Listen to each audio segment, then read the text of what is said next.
মরণ যদি আসে রমজানেতে, ক্ষমা করে দিও প্রভু ওই পারেতে। না দেখে তোমায় প্রভু ভালোবেসেছি, কোরআনকে ভালোবেসে বুকে নিয়েছি।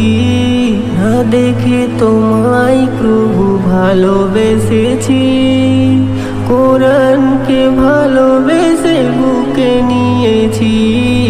এ জীবন ভরে গেছে শুধু গোনাতে, মাফ করে দাও প্রভু এই নাজাতে। এ জীবন ভরে গেছে শুধু গোনাতে, মাফ করে দাও প্রভু এই নাজাতে। মরণ যদি